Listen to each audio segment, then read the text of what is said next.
மனநலம் பாதிக்கப்பட்டு பித்து பிடித்து அலைந்து திரியும் இஸ்ரேலிய ஆக்கிரமிப்பு சிப்பாய்களுக்காக அமைக்கப்பட போகும் விசேட வைத்தியசாலைகள். நெட்டன்யாகுவின் ஆட்சியை கவிழ்ப்பதற்காக களமிறங்கியிருக்கும் இஸ்ரேலிய ஆக்கிரமிப்பின் முன்னாள் பிரதமர். வெஸ்ட் பேங்க் பிரதேசத்தில் அப்பாஸின் ஆயுத படைகளை குவித்த இஸ்ரேலிய ஆக்கிரமிப்பு. கான் யூனிஸ் அல் மவாசி பிரதேசத்திலே மேற்கொள்ளப்பட்ட கொடூரமான இனப்படுகொலை தாக்குதல்கள். யுத்த நிறுத்த பேச்சுவார்த்தைகளும் அமெரிக்காவின் போலியான குற்றச்சாட்டுகளும். BDS மனித உரிமை அமைப்பினுடைய அடுத்த கட்ட தரமான நடவடிக்கைகள்.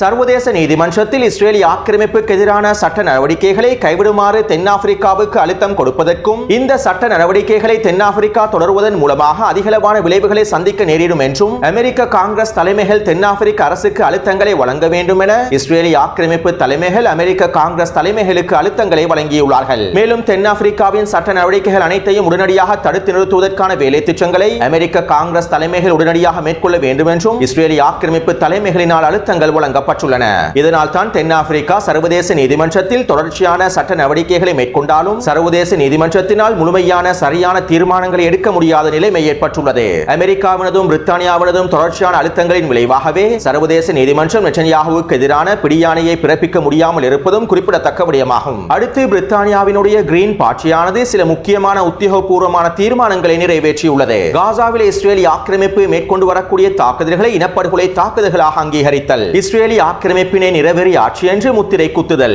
BDS மனித உரிமை அமைப்பையும் BDS செயற்பாடுகளையும் வெளிப்படையாக ஆதரித்தல், சர்வதேச சட்டங்களுக்கு அமைவாக பலஸ்தீனிய மக்களுடைய உரிமைகளை பாதுகாப்பதற்கான வேலை திட்டங்களை முன்னெடுத்தல் என மிக முக்கியமான 4 காரணிகள் தொடர்பான தீர்மானங்கள் நிறைவேற்றப்பட்டுள்ளன. அதே போன்று BDS மனித உரிமை அமைப்பானது அதனுடைய வெற்றிகரமான வேலை திட்டங்களை முன்னெடுத்து வருகின்றது. அதாவது இஸ்ரேலிய ஆக்கிரமிப்பு வியட்நாமில் இருக்கக்கூடிய ஆயுத கும்பல்களிடமிருந்து சட்டவிரோதமான வெடிப்பொருட்களை இஸ்ரேலிய ஆக்கிரமிப்புக்கு கடத்தி வருகின்றது. இதற்கமைவாக இந்த வெடிமருந்துகளை MV கத்ரின் என்கின்ற சரக்கு கப்பல் மூலமாக இஸ்ரேலிய ஆக்கிரமிப்பு கடத்தியுள்ளது. மேலும் இவை தொடர்பான விவரங்களை பெற்றுக்கொண்ட BDS மனித உரிமை அமைப்பினர் இந்த கப்பலை முழுமையாக முற்றுகையிடுவதற்கான வேலை திட்டங்களையும் ஆரம்பித்துள்ளார்கள். குறித்த சரக்கு கப்பலானது தென்னாப்பிரிக்காவின் துறைமுகங்களில் நிலைநிறுத்தப்படுவதனையும் BDS அமைப்பினர் தடுத்து நிறுத்தியுள்ளார்கள். அதே போன்று நமீபியா, அங்கோலா ஆகிய நாடுகளில் இருக்கக்கூடிய துறைமுகங்களிலும் குறித்த சரக்கு கப்பலை நிலைநிறுத்துவதற்கான தடை உத்தரவுகளை பெற்றுக் கொள்வதற்காக BDS அமைப்பினர் முழுமையான வேலை திட்டங்களை மேற்கொண்டு வெற்றியும் அடைந்துள்ளார்கள். இதனால் தற்போது குறித்த சரக்கு கப்பலை நிலைநிறுத்த முடியாமல் இஸ்ரேலிய ஆக்கிரமிப்பு இனப்படுகொலை ராணுவம் சிக்கி தவித்துக் கொண்டிருக்கின்றது. மேலும் குறித்த சரக்கு கப்பலை முழுமையாக முடக்குவதற்கான வேலை திட்டங்களையும் BDS அமைப்பினர் மேற்கொண்டு வருகின்றார்கள்.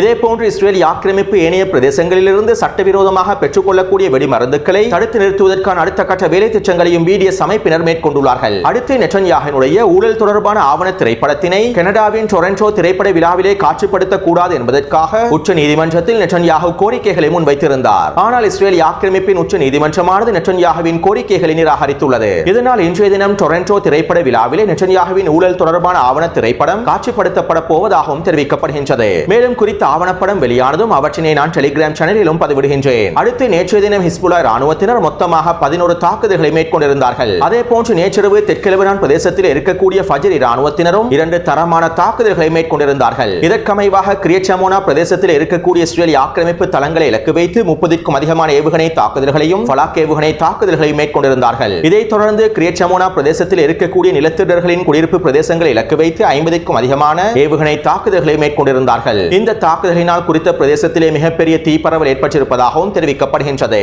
மேலும் ஒரு சில நிலத்திடர்கள் படுகாயமடைந்திருப்பதாகவும் லெபனான் ஊடகங்கள் குறிப்பிட்டுள்ளன. அதே போன்று நேற்றிரவு ஹிஸ்புல்லா ராணுவத்தினர் இஸ்ரேலிய ஆக்கிரமிப்பின் போர் விமானங்களை இலக்கு வைத்தும் வான் பாதுகாப்பு ஏவுகணை தாக்குதல்களை மேற்கொண்டிருப்பதாக தெரிவிக்கப்படுகின்றது. இருப்பினும் இஸ்ரேலிய ஆக்கிரமிப்பின் சில போர் விமானங்கள் லெபனானின் பேக்கா பிரதேசத்தை இலக்கு வைத்து வான்வழி தாக்குதல்களை மேற்கொண்டுள்ளன. இந்த வான்வழி தாக்குதலினால் 3 லெபனான் மக்கள் இனப்படுகொலை செய்யப்பட்டுள்ளார்கள். மேலும் இன்று காலையும் தெற்கு லெபனான் பிரதேசத்தை இலக்கு வைத்து இஸ்ரேலிய ஆக்கிரமிப்பு 2 வான்வழி தாக்குதல்களை மேற்கொண்டுள்ளது. அதே போன்று மோட்டார் வாகனம் ஒன்றினை இலக்கு வைத்தும் ட்ரோன் தாக்குதல் ஒன்றை மேற்கொண்டுள்ளது. அதே நேரம் குறித்த தாக்குதலில் யாருமே பாதிக்கப்படவில்லை என லெபனான் ஊடகங்களும் குறிப்பிட்டுள்ளன. அத்தோடு வருகின்ற நாட்களில் அல்லது வருகின்ற வாரங்களில் யுத்த நிறுத்த ஒப்பந்தம் மேற்கொள்ளப்படாவிட்டால் அவசரமாக லெபனானிலே முழுநீள போர் ஒன்றினை ஆரம்பிக்க வேண்டும் என்றும் தரைவழி தாக்குதல்களை ஆரம்பிக்க வேண்டும் என்றும் இஸ்ரேலிய ஆக்கிரமிப்பின் இனப்படுகொலை பயங்கரவாத தலைமைகளில் ஒருவரான பென்னி கான்ஸ் தெரிவித்துள்ளார். காசாவில் யுத்த நிறுத்த பேச்சுவார்த்தைகள் தோல்வியடைந்தால் இஸ்ரேலிய ஆக்கிரமிப்பு ராணுவம் அவசரமாக வடக்கு பிரதேசத்திலே ஹிஸ்புல்லா ராணுவத்திற்கு எதிராக முழுநீள போரொன்றினை ஆரம்பிக்க வேண்டும் என்று இஸ்ரேலிய ஆக்கிரமிப்பின் பென்னி கான்ஸ் தெரிவித்துள்ளார். அடுத்து நேற்றிரவு யெமனினுடைய சதா பிரதேசத்தை இலக்கு வைத்து அமெரிக்காவின் MQ-9 ட்ரோனானது 2 வான்வழி தாக்குதல்களை மேற்கொண்டுள்ளது. மேலும் இந்த வான்வழி தாக்குதல்களை தொடர்ந்து யமன் ஹவுதி ராணுவத்தினர் குறித்த ட்ரோனை இலக்கு வைத்து துப்பாக்கிச் சூட்டு தாக்குதல்களையும் ஏவுகணை தாக்குதல்களையும் மேற்கொண்டுள்ளார்கள். இந்த தாக்குதலின் மூலமாக அமெரிக்காவின் MQ-9 ட்ரோனானது முழுமையாக சுட்டு வீழ்த்தப்பட்டுள்ளது. மேலும் யமன் ஹவுதி ராணுவத்தினர் செங்கடல் பிரதேசத்தில் அமெரிக்க போர்க்கப்பல்களுக்கு எதிரான ஏவுகணை தாக்குதல்களையும் ட்ரோன் தாக்குதல்களையும் தொடர்ச்சியாக மேற்கொண்டு வருகின்றார்கள் என்பதும் குறிப்பிடத்தக்க விடயமாகும்.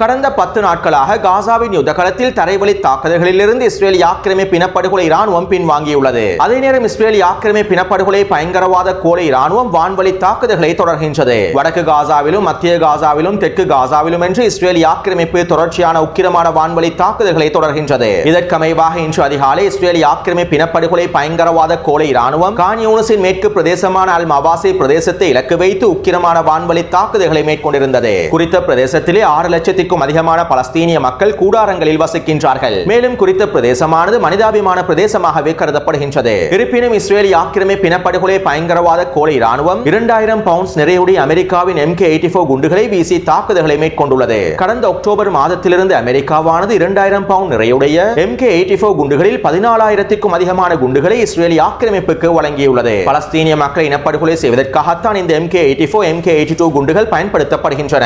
எனவே அமெரிக்காவினால் வழங்கப்பட்ட இந்த வெடிகுண்டுகளை பயன்படுத்திய இந்த கொடூரமான இனப்படுகொலை தாக்குதலை இஸ்ரேலிய ஆக்கிரமிப்பு மேற்கொண்டுள்ளது. இந்த தாக்குதலின் விளைவாக குறித்த பிரதேசத்தில் 70க்கும் அதிகமான பலஸ்தீனிய மக்கள் இனப்படுகொலை செய்யப்பட்டுள்ளார்கள். மேலும் 130க்கும் அதிகமான பலஸ்தீனிய மக்கள் படுகாயமடைந்துள்ளார்கள். மனிதாபிமான பிரதேசமான அல் மவாசி பிரதேசத்திலே ஹமாஸினுடைய கட்டளை தளம் ஒன்று இயங்கி வருகின்றது. ஹமாஸினுடைய மூத்த 2 தலைமைகள் குறித்த பிரதேசத்தில் நிலை கொண்டுள்ளார்கள் என்று கூறிய இஸ்ரேலிய ஆக்கிரமிப்பு இனப்படுகொலை ராணுவம் இந்த உக்கிரமான வான்வழி தாக்குதல்களை மேற்கொண்டுள்ளது. ஆனால் குறித்த பிரதேசத்திலே கொல்லப்பட்டவர்களில் 70% பெண்களாகும். ஏனையவர்கள் பலஸ்தீனிய குழந்தைகளாகும் என்றும் காசாவின் சுகாதாரத்துறை அமைச்சகமானது உறுதிப்படுத்தியுள்ளது. வழமை போன்று இஸ்ரேலிய ஆக்கிரமிப்பு ஹமாஸினுடைய கட்டளை தளத்தின் இலக்கு வைப்பதாக கூறி ஹமாஸினுடைய தலைமைகளை இலக்கு வைப்பதாக கூறி பலஸ்தீனிய மக்கள் மீதான இனப்படுகொலை தாக்குதல்களை மேற்கொண்டுள்ளது. பலஸ்தீனிய போராளிகளுடன் நேரடியாக மோத முடியாத கோலை ராணுவம் பலஸ்தீனிய மக்களை இலக்கு வைத்து இந்த வான்வழி தாக்குதல்களை மேற்கொண்டுள்ளது. அத்தோடு அல் மவாசி பிரதேசத்தில் இந்த வான்வழி தாக்குதல்களை மேற்கொண்டதை தொடர்ந்து வடக்கு காசாவினுடைய ஜபலியா பிரதேசத்திலும் ஜைத்தூன் தெற்கு பிரதேசத்திலும் மத்திய காசாவினுடைய நுஷத் முகாம் பிரதேசத்திலும் இதே வெடிகுண்டு தாக்குதல்களை மேற்கொண்டுள்ளது.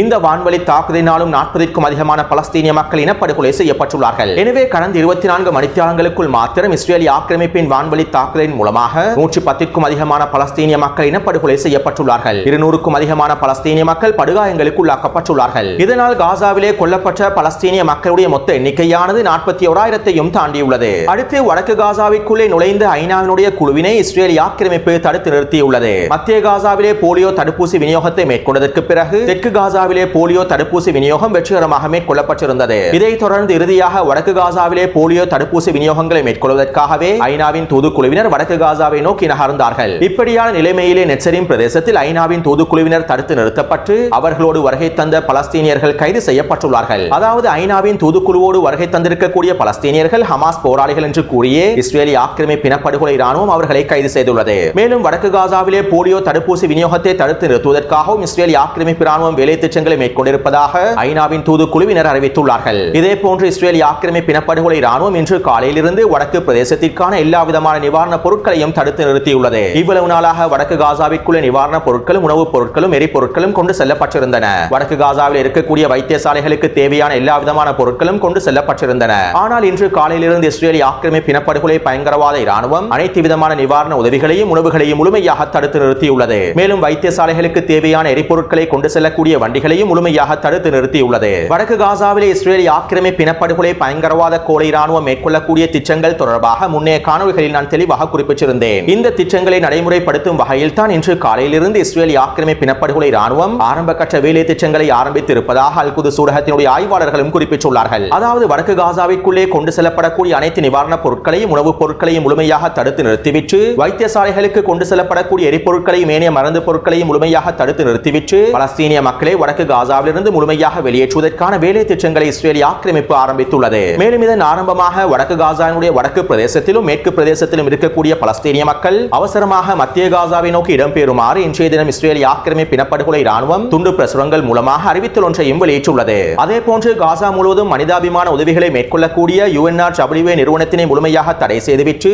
காசா முழுவதும் மனிதாபிமான உதவிகளை மேற்கொள்வதற்கான வேலை திட்டங்களை இஸ்ரேல் ஆக்கிரமிப்பு ராணுவம் மேற்கொள்வதற்கு தயாராக வேண்டும் என நெட்டன்யாஹு இஸ்ரேல் ஆக்கிரமிப்பு ராணுவத்திடம் அறிவித்துள்ளார். இதற்கான எல்லாவிதமான வேலை திட்டங்களையும் மேற்கொள்வதற்கு நெட்டன்யாஹு கட்டளையிட்டிருப்பதாக இஸ்ரேல் ஆக்கிரமிப்பின் ஹாரெட்ஸ் ஊடகமும் குறிப்பிட்டுள்ளது. ஆனால் ஒரு பொழுதும் நெட்டன்யாஹுவின் இந்த திட்டங்கள் வெற்றி அளிக்கப் போவதில்லை. இஸ்ரேல் ஆக்கிரமிப்பு இந்த திட்டத்தினை வெற்றி கொள்வதற்காக ஆரம்ப கட்ட வேலை திட்டங்களை ஆரம்பித்திருந்தாலும் இஸ்ரேல் ஆக்கிரமிப்பு ராணுவத்தினால் முழுமையாக வெற்றி அடையவே முடியாது என்று அல் குதுஸ் ஊடகத்தினுடைய இராணுவ ஆய்வாளர்களும் கருத்துக்களை வெளியிட்டுள்ளார்கள்.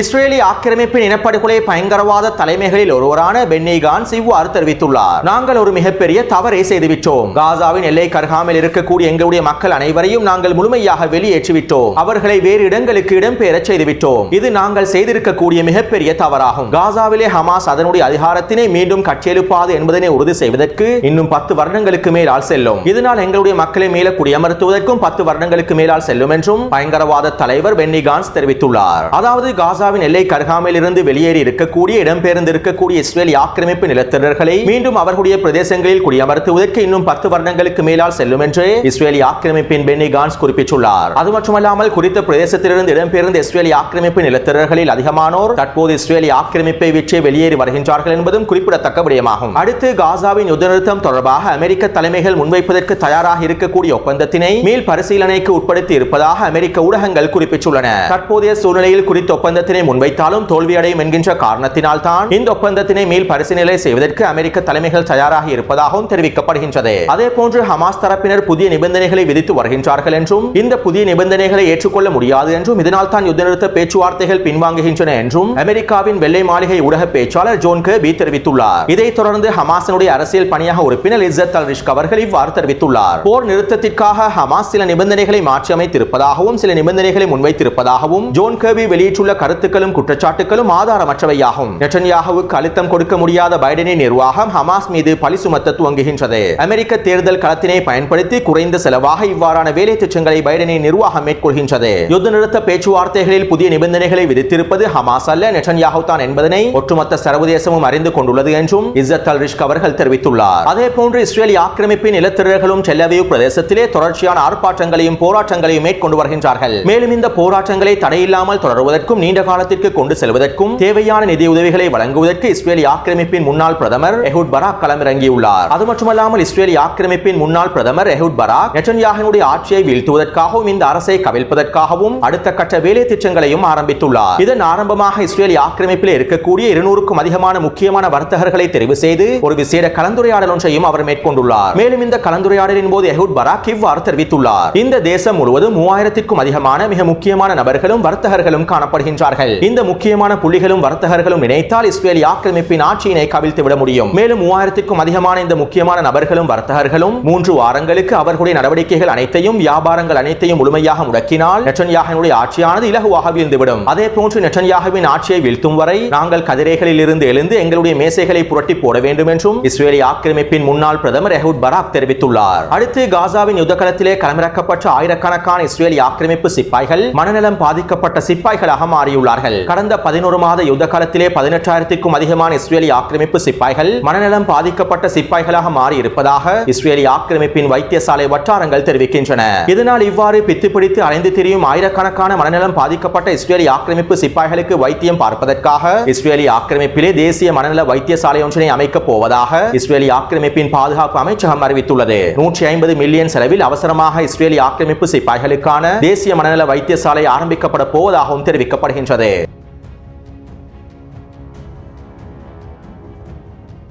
வெஸ்ட் பேங்க் பிரதேசத்தில் அப்பாஸினுடைய பாதுகாப்பு படைகள் களமிறங்கி சோதனை நடவடிக்கைகளையும் ஆரம்பித்துள்ளார்கள். துல்கராம், டூபாஸ், நப்லஸ் ஆகிய பிரதேசங்களில் பலஸ்தீனிய போராளிகள் மறைத்து வைத்திருக்கக்கூடிய வெடிகுண்டுகளை கண்டுபிடிப்பதற்கான சோதனைகளையே ஆரம்பித்துள்ளார்கள். இஸ்ரேலிய ஆக்கிரமிப்பு ராணுவம் ஊடுருவும் சந்தர்ப்பத்தில் வெடிக்க வைப்பதற்காக வைத்திருந்த வெடிகுண்டுகளை செயலிழக்க செய்வதற்கான வேலை திட்டங்களையே அப்பாஸினுடைய ராணுவம் ஆரம்பித்துள்ளது. மேலும் வெஸ்ட் பேங்க் பிரதேசத்திலே இஸ்ரேலிய ஆக்கிரமிப்பு ராணுவத்திற்கு தேவையான எல்லா விதமான உளவு தகவல்களையும் அப்பாஸினுடைய பாதுகாப்பு படையினர் வழங்கி வருகின்றார்கள். அத்தோடு வெஸ்ட் பேங்கினுடைய வடக்கு பிரதேசமான ஜெனின் பிரதேசத்தில் 500 சிப்பாய்களை உள்ளடக்கிய அப்பாஸின் பலஸ்தீனிய ஆயுத படையை களமிறக்குவதற்கு இஸ்ரேலிய ஆக்கிரமிப்பு ராணுவம் இணங்கியுள்ளது. அதாவது அப்பாஸின் பாதுகாப்பு படைக்கும் இஸ்ரேலிய ஆக்கிரமிப்பு ராணுவத்திற்கும் மேற்கொள்ளப்பட்டிருக்கக்கூடிய உடன்படிக்கைக்கு அமைவாக ஜெனின் பிரதேசம் முழுவதும் சுற்றி வளைக்கப்பட்டு 500க்கும் அதிகமான அப்பாஸின் பலஸ்தீனிய பாதுகாப்பு படை சிப்பாய்கள் களமிறக்கப்பட போகின்றார்கள். மேலும் இவர்கள் மூலமாக பலஸ்தீனிய போராளிகளின் தாக்குதல்களை கட்டுப்படுத்துவதற்கான வேலை திட்டங்களையும் ஆரம்பிக்க போகின்றார்கள். அதே நேரம் குறித்த பிரதேசங்களிலே தற்போது பலஸ்தீனிய போராளிகள் அப்பாஸினுடைய பலஸ்தீனிய பாதுகாப்பு படைகளுக்கு எதிரான தொடர்ச்சியான தாக்குதல்களை